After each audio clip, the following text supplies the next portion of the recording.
La grâce, la miséricorde et la paix nous sont données de la part de Dieu notre Père et de la part de Jésus-Christ notre Sauveur dans la communion du Saint-Esprit. Amen. Chers frères et sœurs, il peut nous arriver d'être inquiets à cause d'un souci, d'une angoisse, d'une peur qui, à un certain moment, s'infiltre en nous et qui nous ronge. À cause de cette inquiétude, nous ne trouvons plus le repos. Nous nous agitons, nous devenons fébriles et nous nous fatiguons. À cause de cette agitation, nous avons de plus en plus de difficultés à dénicher Dieu au cœur de notre vie. Et à ce moment-là, nous sommes comme dans une spirale qui va de l'inquiétude à l'agitation, de l'agitation à la fatigue, de la fatigue au découragement. Et pourtant, Dieu nous dit dans le livre du prophète Ésaïe, c'est dans le calme et la confiance que sera votre force. Je vous invite à la prière.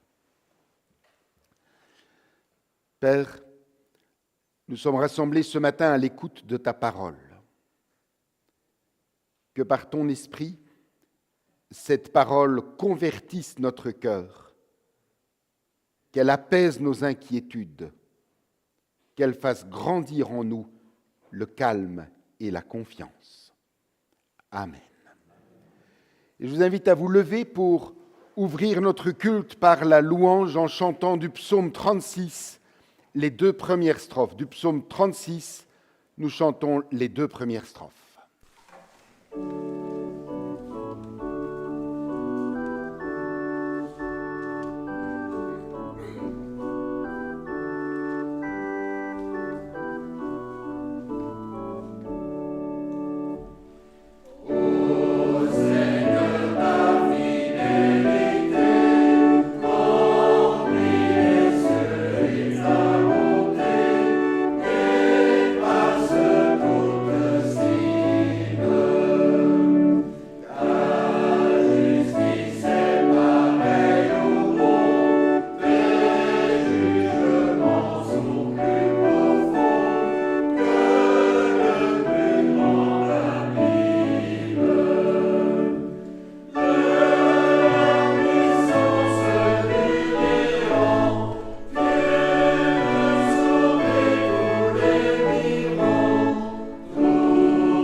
Écoutons la loi d'amour parfaite de notre Père telle que Jésus lui-même nous la résume. Que ces paroles soient pour nous un guide et une source d'inspiration pour notre vie quotidienne.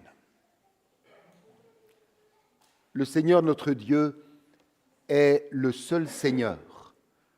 Tu aimeras le Seigneur ton Dieu de tout ton cœur, de toute ton âme, de toute ta pensée et de toute ta force. C'est là le premier et le grand commandement. Et voici, dit Jésus, le second qui lui est semblable, tu aimeras ton prochain comme toi-même. Aucun autre commandement n'est plus grand que ces deux-là.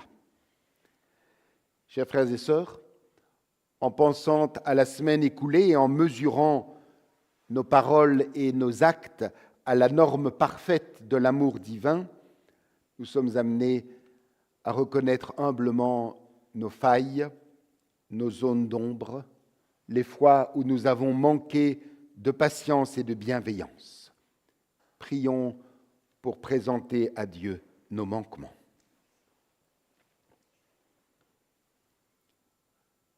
Père aimant, dès que je crois être attaqué, je contre-attaque. Pardon. Dès que la parole de mon frère me trouve en désaccord, je n'écoute plus. Pardon, Seigneur. Dès que ta parole se fait précise, trop précise, je me ferme. Pardon, Seigneur. Dès qu'apparaissent nos désaccords, la possibilité d'une dispute, je m'affole. Pardon, Seigneur. Dès que mon prochain se montre lourd, encombrant, peu sympathique, je mesure mon amour. Pardon, Seigneur. Accorde-moi, accorde-nous ouverture et calme, humour et espérance dans le pardon que nous te demandons, au nom de Jésus-Christ. Amen.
Levons-nous pour recevoir le pardon de Dieu.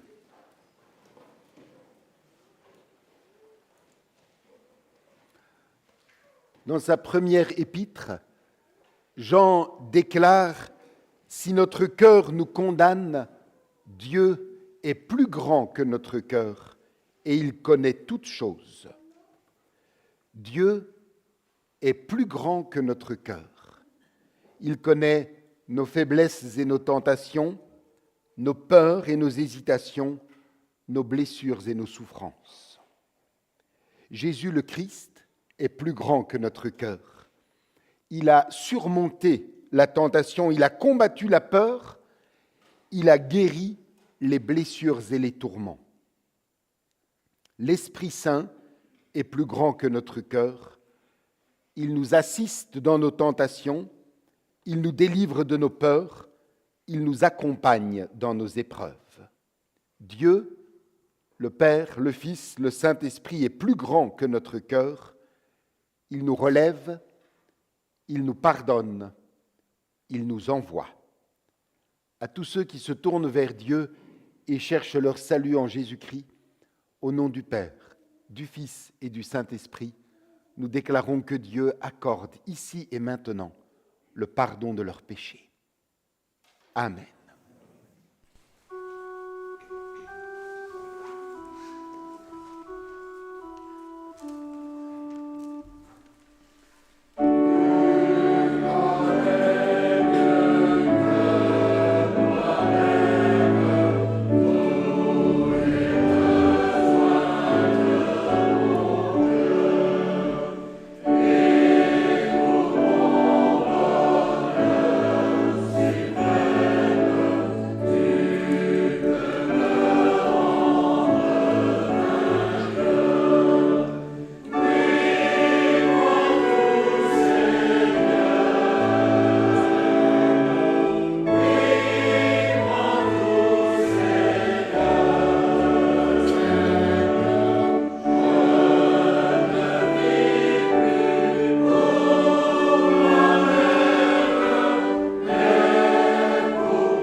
Fortifiés par le pardon de Dieu, tournons nos cœurs vers lui et confessons ensemble la foi qui nous donne vie. Je crois que le Père est amour. Il est source de vie, de force, de beauté.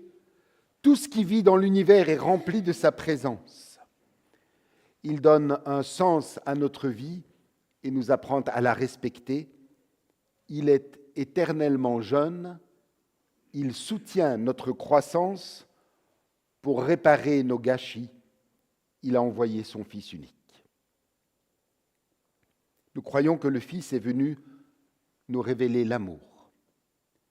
Né de la Vierge Marie, il est semblable à nous en tout point, sauf le péché.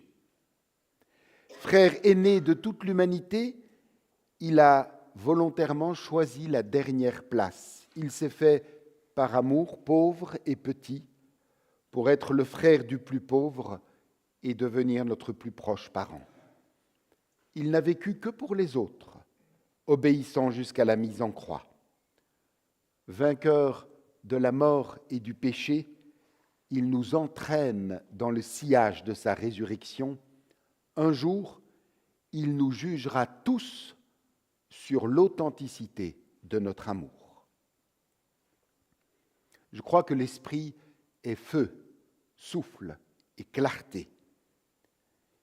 Il nous apprend à prier, à aimer, à nous engager aussi dans un monde en chantier dont nous sommes responsables. Nous croyons que l'Église est en marche, qu'elle se renouvelle, qu'elle annonce un évangile stimulant et cherche à ne devenir que service et accueil dans la fidélité au Christ. Nous croyons que nous sommes tous envoyés vers nos frères et sœurs pour témoigner de l'amour aujourd'hui et dans les siècles sans fin. C'est ce que nous croyons fermement. Amen.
Avant d'écouter la lecture des textes de ce dimanche, prions pour demander à Dieu qu'il nous éclaire par son esprit afin que nous comprenions ce qu'il a à nous dire aujourd'hui. Seigneur, tu es maître et nous sommes tes disciples. C'est de toi que nous avons tout à apprendre. Cependant, nous sommes lents à comprendre et à croire ce qui concerne ton royaume. Mais tu nous as promis ton esprit de vérité, qu'il repose sur nous afin de nous conduire dans toute la vérité. Ouvre nos oreilles et dispose nos cœurs, afin que nous recevions ensemble maintenant la connaissance du salut que tu nous accordes. Amen. Nous écouterons d'abord de la prophétie d'Ésaïe au chapitre 42, les versets 1 à 4. Ésaïe 42, à partir du verset 1er. Voici mon serviteur, dit le Seigneur. Je le tiens par la main et j'ai plaisir à l'avoir choisi. J'ai mis mon esprit sur lui pour qu'il libère les peuples selon le droit que j'instaure. Il ne criera pas, il n'élèvera pas la voix. On n'entendra pas non plus sa voix dans les rues. Il ne cassera pas le roseau déjà plié, il n'éteindra pas la lampe qui faiblit, mais il libérera réellement selon le droit que j'instaure. Il ne faiblira pas, il ne se laissera pas abattre jusqu'à ce qu'il ait établi le droit sur l'ensemble du monde et que les populations lointaines attendent son enseignement. Nous écouterons ensuite de la première épître aux Corinthiens au chapitre 12, les versets 4 à 7 et le verset 11. 1 Corinthiens 12 à partir du verset 4. Il y a diverses sortes de dons spirituels, mais c'est le même esprit qui les accorde. Il y a diverses façons de servir, mais c'est le même Seigneur que l'on sert. Il y a diverses façons d'agir, mais c'est le même Dieu qui opère tout en tous. En chacun, l'Esprit Saint se manifeste par un don pour le bien de tous. C'est le seul et même Esprit qui produit tout cela. Il accorde à chaque personne un don différent, comme il le veut.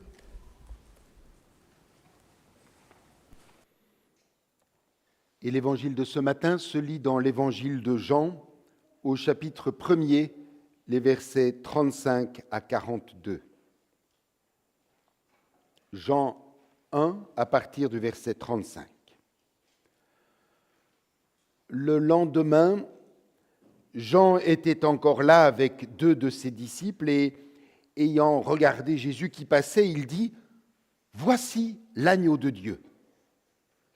Les 2 disciples l'entendirent prononcer ces paroles et ils suivirent Jésus. Jésus se retourna et, voyant qu'ils le suivaient, il leur dit « Que cherchez-vous » Ils lui répondirent « Rabbi », ce qui signifie maître. « Rabbi, où demeures-tu » ? « Venez, leur dit-il, et voyez. » Ils allèrent et ils virent où il demeurait, et ils restèrent auprès de lui ce jour-là. C'était environ la 10e heure. André, frère de Simon-Pierre, était l'un des 2 qui avaient entendu les paroles de Jean et qui avait suivi Jésus. Ce fut lui qui rencontra le premier son frère Simon et lui dit « Nous avons trouvé le Messie », ce qui signifie Christ. Et il le conduisit vers Jésus. Jésus, l'ayant regardé, dit « Tu es Simon, fils de Jonas, tu seras appelé Céphas, ce qui signifie Pierre. Seigneur, ta parole est la vérité. Ce matin encore, sanctifie-nous par ta vérité. Amen. »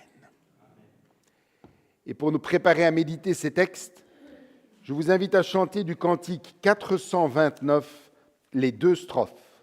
Nous chantons les 2 strophes du cantique 429. Amen.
Frères et sœurs, après ce cantique et les lectures de ce jour, nous allons maintenant prendre un temps de prière silencieuse comme à notre habitude. Cela pour nous permettre à chacun de parler à Dieu dans l'intimité de son cœur, en lui offrant son adoration, ses actions de grâce et ses prières personnelles. Alors que ce temps de silence soit une rencontre profonde avec lui.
Seigneur, merci pour ta présence bienveillante parmi nous, en nous.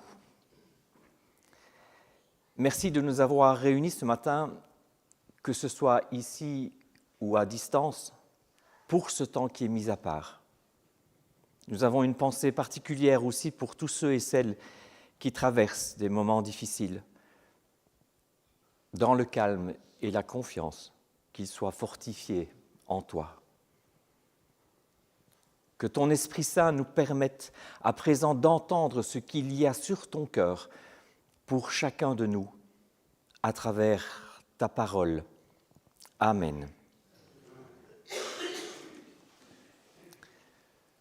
Que cherchez-vous ? Venez et vous verrez. Une question et une invitation importante pour nous aujourd'hui. On nous dit dans l'Évangile, le lendemain, Jean-Baptiste était de nouveau là. Sans doute au même endroit que la veille d'ailleurs, où il avait déjà dit en voyant Jésus arriver, « Voici l'agneau de Dieu qui ôte le péché du monde. » Jean-Baptiste, l'Ancien Testament incarné, en attente du Messie que Dieu avait promis d'envoyer, et pendant ce temps, il ne reste pas inactif. Il prêche la conversion. Convertissez-vous. Le lendemain, donc, il recommence et désigne à nouveau Jésus. « Voici l'agneau de Dieu », dit-il à nouveau. Mais cette fois, Jean-Baptiste n'est plus seul. Il est accompagné de deux de ses disciples, nous dit-on, qui, en entendant les paroles de Jean le Baptiste, se mettent immédiatement à suivre Jésus. Ils n'hésitent pas un seul instant, car en tant que Juifs, ils comprennent ce que ces mots veulent dire, « agneau de Dieu ». Et Jean-Baptiste n'intervient plus, il laisse ses disciples suivre Jésus, et Jésus, à un moment donné, se rend compte qu'il est suivi, justement. Il se retourne vers ses deux disciples. Alors nous voyons une première chose ici qui est importante. C'est que si l'initiative de suivre Jésus vient d'eux, l'initiative du dialogue avec Jésus vient de Jésus. C'est lui qui se retourne et qui dit « Que cherchez-vous » Et à ce moment-là, les deux hommes sont pris un peu dans un jeu de questions. C'est un peu habituel avec Jésus. Ou plutôt, j'ai envie de dire, ils sont libérés, comme redéfinis par ce jeu de questions-là. Que cherchez-vous ? Leur demande Jésus. C'est une question qui est évidente, je dirais évidemment difficile. Qu'est-ce que je cherche en tant que chrétien ? Que cherchons-nous en tant que chrétiens, frères et sœurs ? Qu'est-ce que vous cherchez en venant ici, le dimanche au culte ? Ou qu'est-ce que vous cherchez en étant connecté et nous suivant via YouTube ? Qu'est-ce que nous cherchons en lisant la Bible ? Qu'est-ce que nous cherchons en priant ? Quelle est notre vraie quête, en fait ? Vous voulez savoir qui est Jésus ? Où le trouver ? Quel est son lieu ? Mais il nous dira que le Fils de l'homme n'a pas où reposer sa tête. D'après vous, où Jésus demeure-t-il ? Alors, vous pouvez dire à la droite du Père. Oui, ça, nous le croyons, bien sûr. Mais pour chacun de nous, dans notre existence, existentiellement, qu'est-ce que ça veut dire ? Le début de l'évangile de Jean, le prologue donc, disait que la lumière luit dans les ténèbres. Jésus est la lumière, nuit dans les ténèbres. Alors, est-ce que ça veut dire que son lieu est dans les ténèbres ? Mais quelles ténèbres ? Celles du monde ou bien les miennes ? Les deux disciples ont suivi Jésus parce que Jean le leur avait désigné. Et quand Jésus leur adresse la parole, il l'appelle « Rabbi ». Alors, à deux reprises ici dans l'Évangile, Jean, alors il y a beaucoup de Jean, il y a Jean-Baptiste, on est d'accord, il y a Jean l'évangéliste aussi, on va voir qu'il y en a encore d'autres après. Mais Jean explique ce mot. Il dit « Rabbi », ça veut dire « maître ». Et à la question « Que cherchez-vous » il répond par une autre question. Où demeures-tu ? Et puis Jésus leur dit, venez et vous verrez. Et désormais, ce sont ces deux disciples qui ont trouvé leur lieu, qui savent maintenant qui ils sont, et donc, sans doute, aussi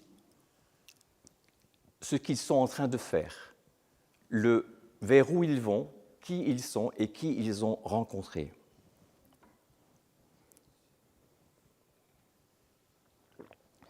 L'Évangile nous précise qu'il était 4 heures de l'après-midi.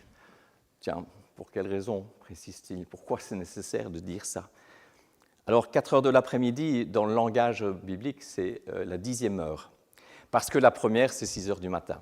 Donc, 4 heures de l'après-midi, c'est la 10e heure. Et je me suis posé la question, mais pourquoi cette précision-là ? Pourquoi ? Et pour les Juifs, donc, la première heure étant 6 heures du matin, on est la 10e heure. Le jour décline. À la 10e heure, le jour commence à décliner. Et il est nécessaire à ce moment-là de trouver où se poser. Cela pourrait être aussi la raison de leur question, mais où demeures-tu ? Question de savoir où ils vont pouvoir se poser à la 10e heure. Et dans notre vie aussi, frères et sœurs, il est nécessaire de nous poser lorsque la lumière faiblit. Et quel meilleur endroit pour se poser que justement demeurer avec Jésus. Mais on pourrait aussi dire que c'est l'heure de l'accomplissement des commandements. Pourquoi je dis ça ? Parce que c'est la 10e heure et parce qu'il y a 10 commandements. Ce sont les paroles d'amour dans la Torah. Et pourquoi je dis ça ? Parce qu'en réfléchissant, je me dis que quand ils rejoignent Jésus, c'est comme si pour eux, les commandements, l'Ancienne Alliance était accomplie par Jésus, par lui. Ils ont quitté leur attente. Ces deux disciples n'attendent plus. Ils l'ont trouvé.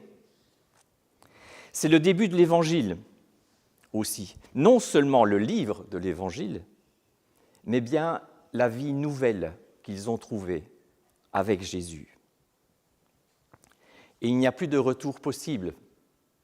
Parce que si c'est un maître comme un autre, je dirais, si ce n'est pas Jésus, alors ce n'est personne. Et comme dirait l'apôtre Paul, alors nous sommes les plus malheureux de tous les hommes. Lorsque nous avons trouvé Jésus, frères et sœurs, quand même nous marchons dans les ténèbres, alors nous avons trouvé la lumière. N'est-ce pas ce que nous prêchons à Noël aussi? Les Juifs ont aussi une fête qui s'appelle Hanouka, qui est la fête des Lumières. C'est souvent dans la même période que Noël. C'est là la lumière de notre existence. C'est en Jésus qu'elle demeure et que nous pouvons la trouver si nous la cherchons. Que cherchez-vous? Demeurer avec et en Jésus, c'est le meilleur endroit où nous pouvons être en vérité. Alors lorsque l'évangile est enclenché, comme je viens de dire, il démarre cet évangile avec les deux premières personnes qui suivent Jésus. Jean-Baptiste avait désigné Jésus à ses deux disciples et ainsi ils sont allés immédiatement vers Jésus, qui passait. Jésus passait et ils le suivent. L'Évangile nous dit que l'un d'eux s'appelle André. Pour le second, cela ne nous est pas dit. Mais ceux qui, parmi nous, ont l'habitude de lire l'Évangile de Jean savent très bien qu'en général, le disciple qui n'est jamais nommé, c'est souvent Jean. En tout cas, c'est ce qu'on présuppose. Le disciple que Jésus aimait, dira-t-on. On ne verra que très rarement le prénom de l'évangéliste Jean. Mais revenons à André. André va désigner Jésus à quelqu'un d'autre, à son propre frère. Il va s'adresser donc directement à un membre de sa famille, son frère. Et ça continuera ensuite de la même manière. Nous savons qu'après, juste un peu après l'évangile qu'on a lu, c'est le disciple Philippe qui va parler à Nathanaël, un autre disciple. Et ainsi de suite. C'est pour ça que je vous dis que l'évangile est enclenché, ça démarre effectivement. Et puis, la parole qui accompagne le disciple est ici, on pourrait dire plus claire, nous avons trouvé le Messie. Avec une nouvelle explication du mot Messie. Messie égale Christ, c'est-à-dire loin de Dieu. Celui qui est loin de Dieu, mais celui qui a l'onction de Dieu sur lui. Mais maintenant, est-ce que c'est vraiment plus clair? Lorsque les disciples de Jésus ou d'autres Juifs le confesseront ainsi dans les autres évangiles, Jésus leur dira de se taire.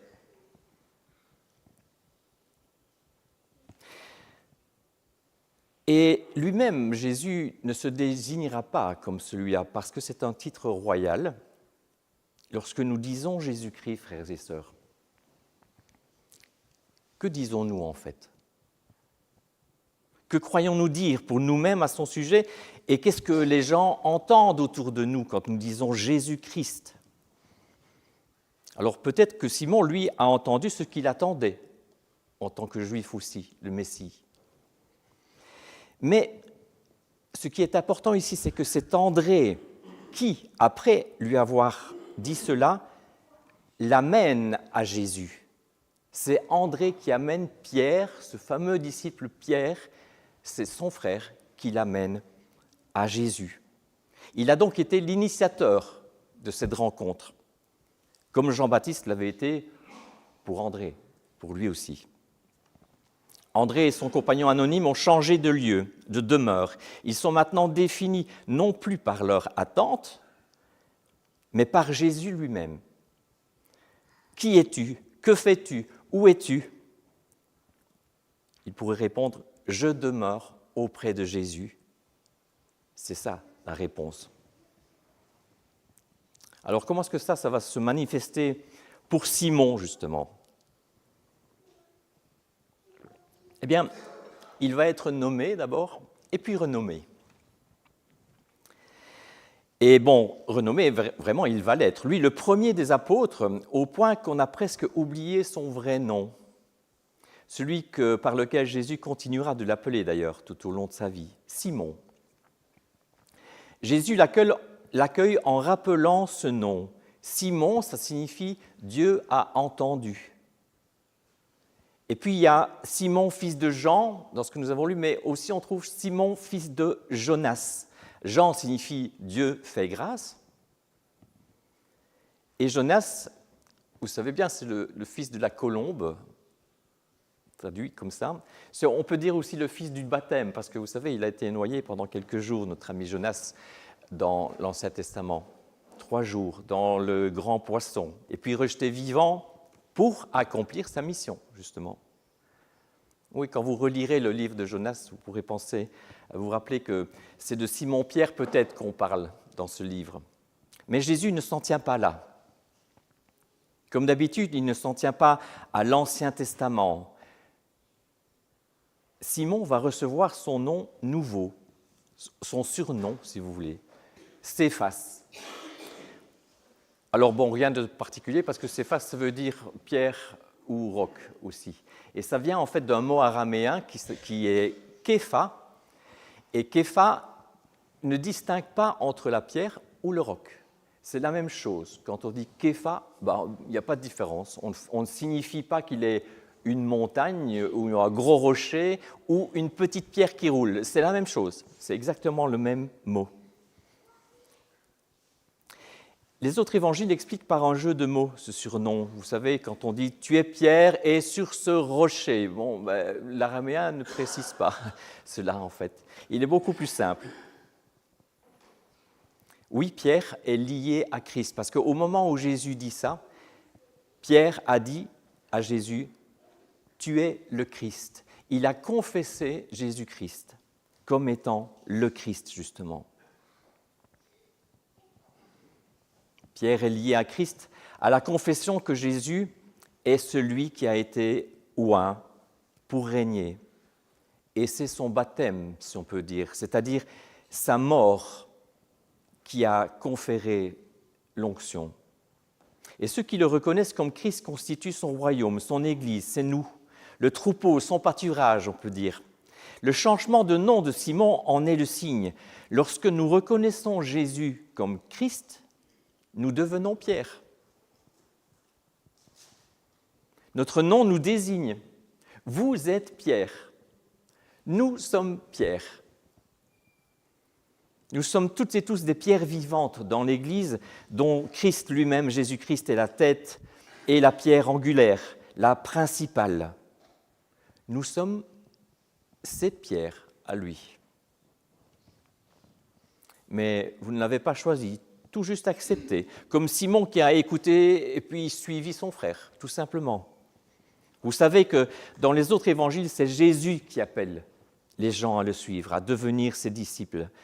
Le texte de ce matin rappelle qu'il y a une première étape et il y a toujours une médiation, si on peut dire, humaine, une autre voix, un autre témoignage, quelqu'un qui désigne Jésus, en fonction évidemment de ce qu'il a compris, de ce qu'il sait de Jésus, de ce qu'il expérimente à son sujet.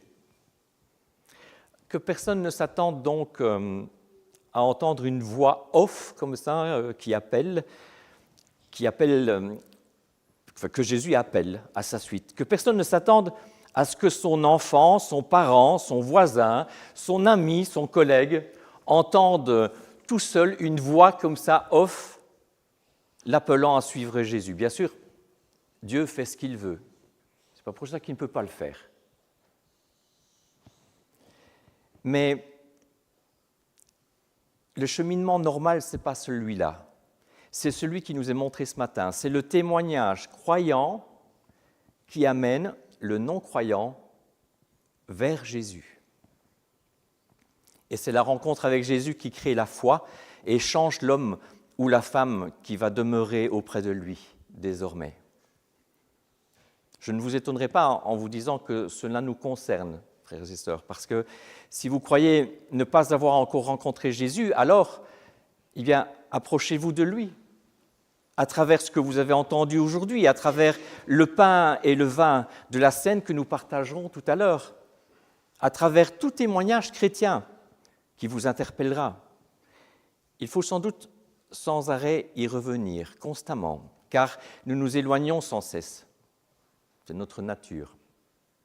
mais ne vous servez pas de ceci comme une excuse, ni moi d'ailleurs. Car si vous avez maintenant rencontré le Christ, si cette rencontre vous a changé, serait-ce en petite part, alors il vous appartient d'amener aussi d'autres gens vers Jésus. C'est tout le sens, frères et sœurs, de ce dimanche des voisins et amis. Il ne vous appartient pas de leur donner la foi. Non, ceci, ce n'est pas possible.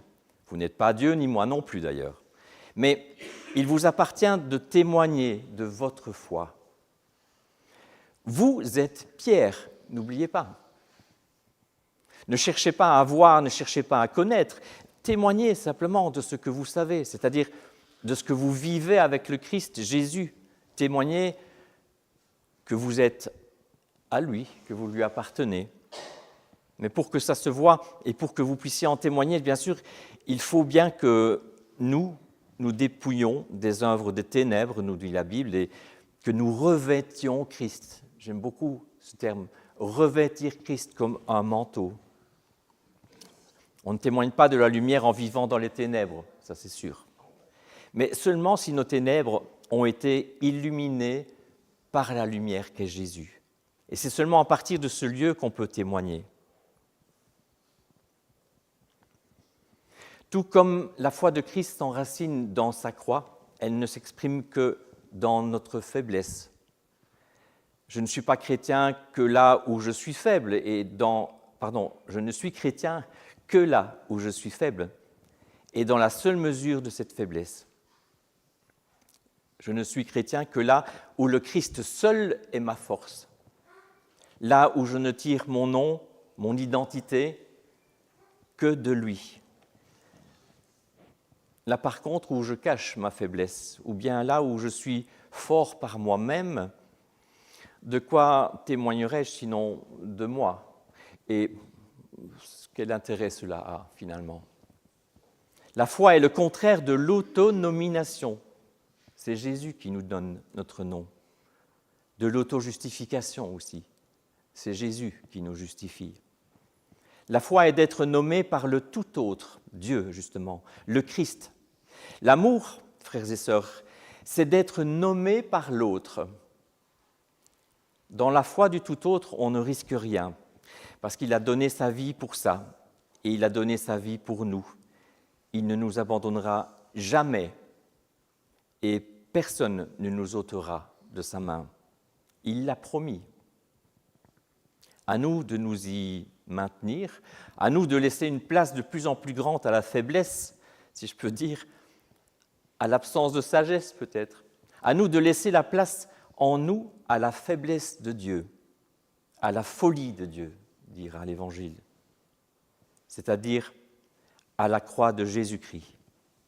Enfin, dois-je préciser que nous n'en avons pas la force, bien sûr, et parfois même pas l'envie. Il nous faut donc demander à Dieu de le faire lui-même, d'envoyer en nous, dans nos corps, dans nos vies, l'Esprit Saint qui nous libérera de nous-mêmes, comme il a commencé à le faire lorsqu'un autre nous a envoyés vers Jésus et que nous avons suivi. Rendons-nous disponibles, mettons-nous à la disposition du Saint-Esprit. C'est ça le but du texte que nous avons lu aussi de 1 Corinthiens. C'est important, parce que nous avons besoin du Saint-Esprit pour recevoir le don que nous pourrons mettre au service de tous. Le but du Saint-Esprit, des dons du Saint-Esprit, ce n'est pas pour nous, c'est pour le mettre au service des autres. Nous sommes toutes et tous différents et nous avons tous des ou au moins un don ou plusieurs dons à mettre au service des autres. Ça signifie aussi renoncer à nous-mêmes, à notre propre intérêt et devenir serviteurs, tout simplement. C'est à ce prix que nous témoignerons, parce qu'alors nous connaîtrons le vrai bonheur et que celui qui est heureux ne peut pas s'empêcher d'en parler. Alors rappelons les points importants de ce matin, frères et sœurs. Demeurer avec et en Jésus, c'est le meilleur endroit où nous pouvons être. Nous sommes ses pierres, S-E-S, ses pierres à lui. Nous sommes ses pierres à lui, des pierres vivantes. Laissons la place en nous à la faiblesse de Dieu aussi, c'est-à-dire à la croix de Jésus-Christ. Et enfin, demandons au Saint-Esprit ses dons pour le service. Amen.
C'est le moment des annonces.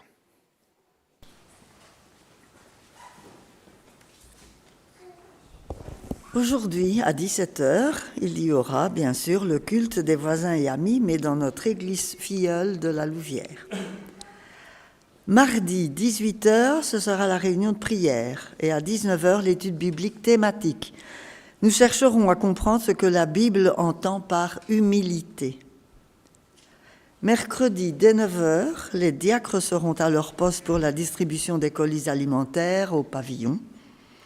À 19h, il y aura la réunion de la Croix-Bleue. Jeudi, dès 9h également, les diacres poursuivent la distribution. Et à ce propos-là, les diacres m'ont confié qu'ils étaient à la recherche d'une machine à laver le linge pour une famille démunie. Si parmi vous, il y a quelqu'un qui veut se débarrasser d'une machine à laver le linge, mais qui fonctionne encore, évidemment, prenez contact avec un des diacres. Alors, vendredi, à 9h du matin, réunion du conseil d'administration de notre ASBL Personnes sans toit, donc pour la diaconie. Ce même vendredi à 18h30, nous aurons la réunion locale pour le cercle de jeunes. Dimanche prochain à 9h, la répétition de notre chorale et à 10h, nous aurons notre culte hebdomadaire. Il sera un peu spécial puisqu'il sera le dernier vécu avec notre proposant Michel. Et oui, et Michel termine son proposana de 6 mois déjà. Il y a 6 mois qu'il est avec nous.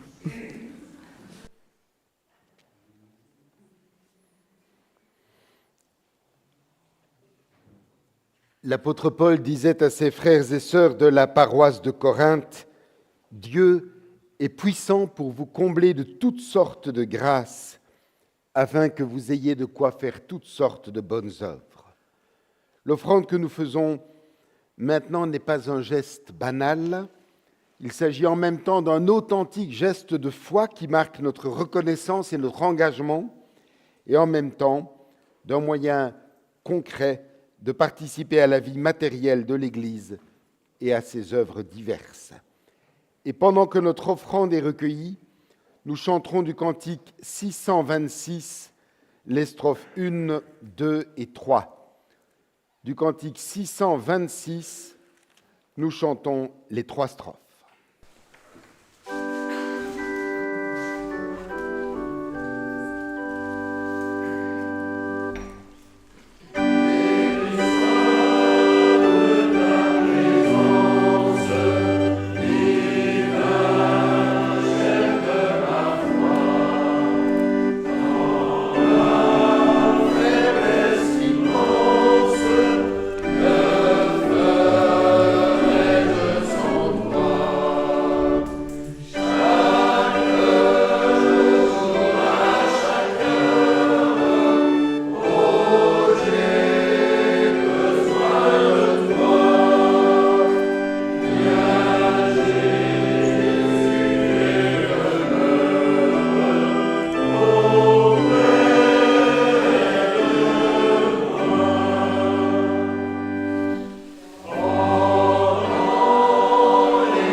Frères et sœurs, Seigneur, nous aspirons à la sérénité. Nous aimerions nous vider de nos soucis et de nos préoccupations, être libérés de nos tensions, bénéficier encore et toujours de ton pardon, recevoir la paix que tu donnes. Nous te prions, Seigneur. Pour tous ceux que nous connaissons, les inquiets, les agités, les révoltés, comme aussi les pacifiés, les détendus, les équilibrés, et pour la multitude des êtres humains que nous ne connaissons pas, souvent fatigués et lassés, nous te demandons, donne-leur ta paix, maintiens-les dans ta paix. Nous te prions, Seigneur. Seigneur, exauce-nous. Fais de ton Église la communauté où l'on reçoit et donne cette paix, où l'on peut se faire confiance et s'entraider. Nous te prions, Seigneur. Seigneur, avec les autres chrétiens du monde, pour que ton règne vienne et que nous y contribuions nous-mêmes, par nos pensées, nos paroles et nos actes. Nous te prions, Seigneur. Seigneur, exauce-nous. Merci, Seigneur, de la patience et de l'amour que tu as eu pour tes disciples, de la patience et de l'amour que tu as maintenant pour nous aussi. Amen. Je vous invite à vous lever, élevons nos cœurs vers le Seigneur. Il est bon et joyeux de remercier Dieu pour la vie qu'il nous donne, la vie terrestre et la vie éternelle. Il est bon et joyeux d'être les invités, les amis, les frères de Jésus-Christ, de reconnaître et de recevoir les signes de son amour, de sa mort et de sa résurrection, de sa promesse et de son royaume dans ce pain et dans ce vin. Il est bon et joyeux d'avoir communion les uns avec les autres et de recevoir chacun et tous ensemble la vie qui vient de Dieu. Il est bon de chanter la grâce et la fidélité du Seigneur.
Écoutons comment notre Seigneur Jésus-Christ a institué ce repas auquel nous aurons part.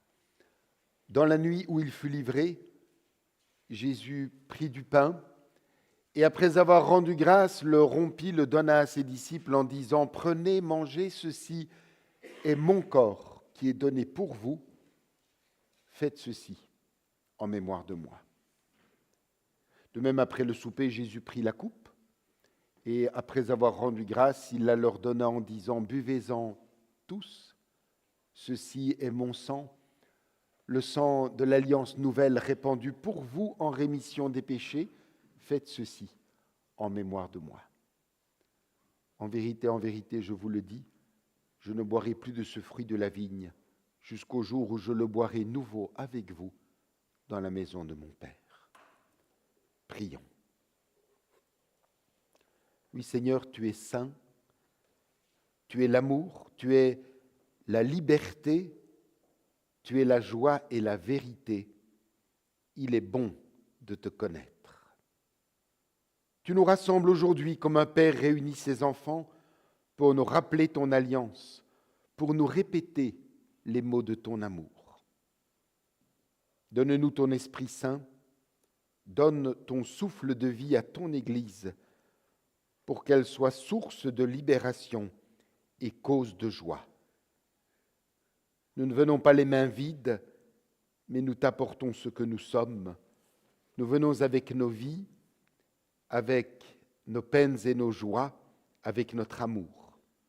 Par l'action de ton Esprit, donne-nous communion au corps et au sang de ton Fils. Donne-nous la paix, donne-nous la joie et la force que tu veux pour nous. Amen.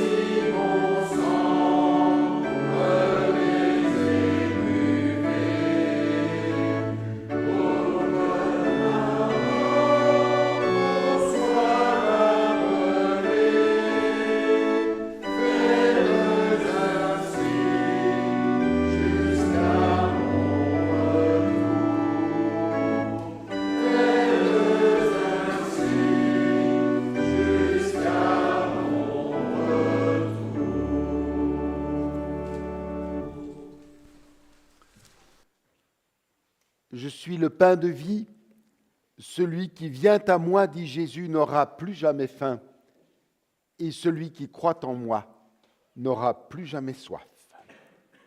Chers frères et sœurs, gardons à l'esprit le sens de la Sainte Seine. Nous prenons ce repas en mémoire du sacrifice de Jésus. Et ce repas, c'est en même temps une rencontre, une communion et un regard. Une rencontre avec le ressuscité, une nourriture spirituelle que nous recevons par la foi, une communion les uns avec les autres dans le corps du Christ, et enfin un regard de foi vers le jour où il reviendra.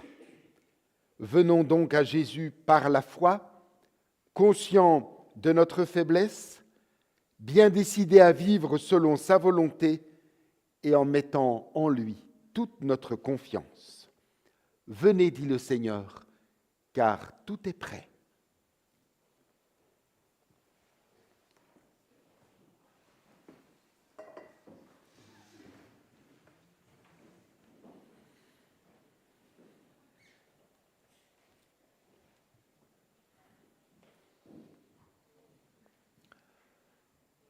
Le pain que nous rompons est la communion au corps de notre Seigneur Jésus-Christ qui a été donné pour nous. Ceci est mon corps. Amen. Ceci est mon corps. Ceci est mon corps.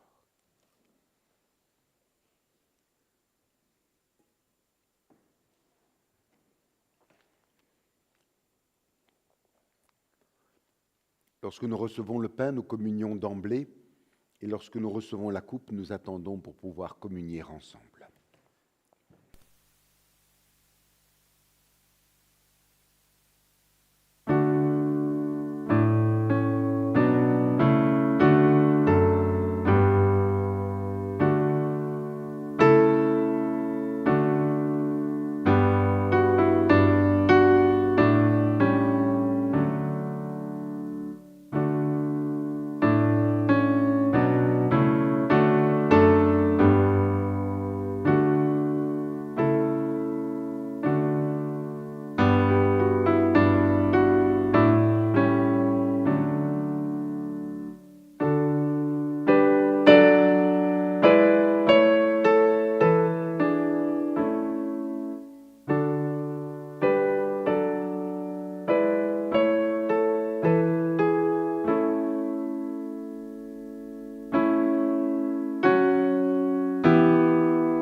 la coupe de la nouvelle alliance pour laquelle nous rendons grâce et la communion au sang de notre Seigneur Jésus-Christ qui a été versé pour nous.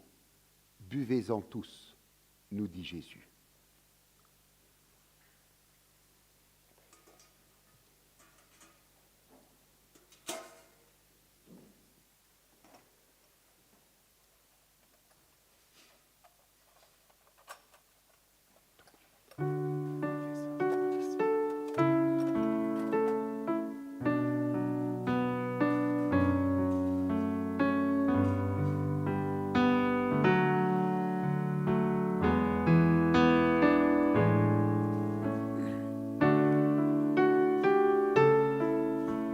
Tes demeures sont aimables, Éternel des armées.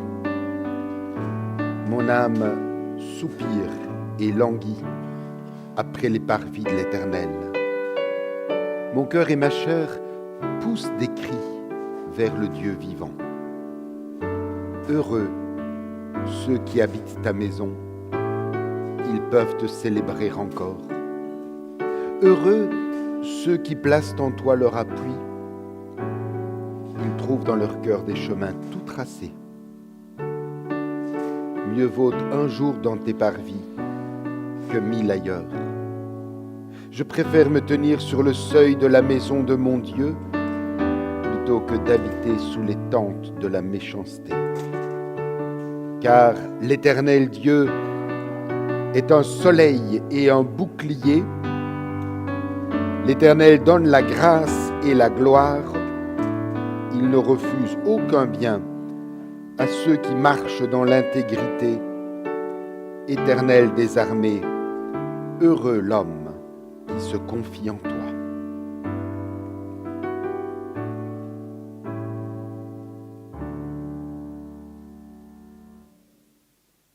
Oui, Père aimant, nous nous unissions à ces paroles du psalmiste pour te dire combien nous sommes reconnaissants de pouvoir monter dans ta maison, de faire partie de ta famille.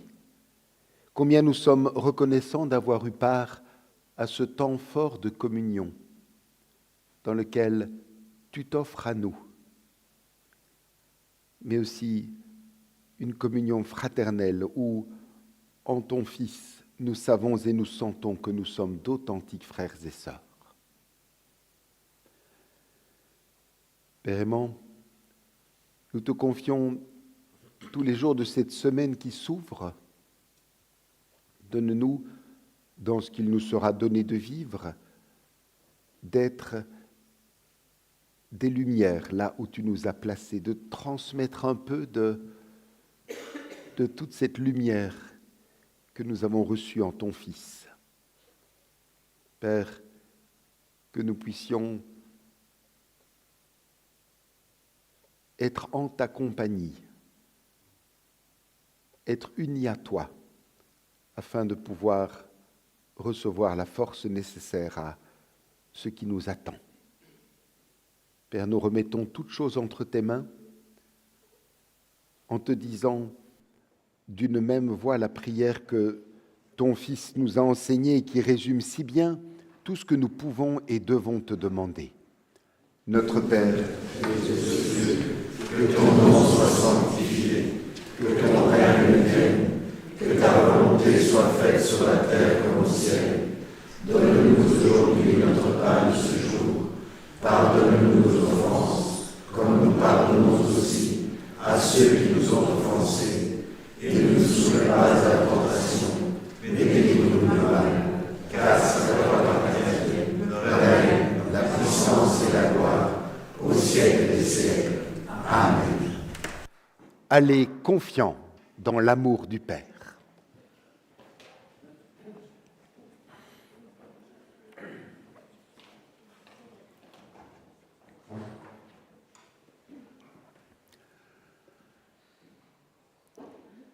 Écoutons l'exhortation et recevons la bénédiction de la part de notre Dieu. Chers frères et sœurs, emportons cette parole non seulement pour la méditer durant la semaine, mais surtout pour la vivre pleinement.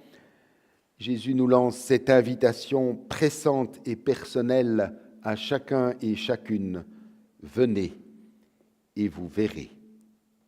Alors, n'hésitons pas, osons faire le pas de la foi, répondre à son appel et nous laisser transformer par lui afin de pouvoir, nous aussi, devenir des disciples qui allons vers d'autres.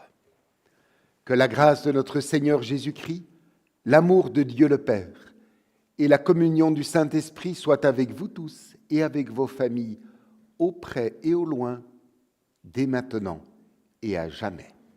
Amen.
En notre nom à tous, je salue les frères et sœurs qui ont vécu ce culte avec nous à partir de chez eux. Nous vous souhaitons de vivre un dimanche et une semaine lumineuse. À bientôt.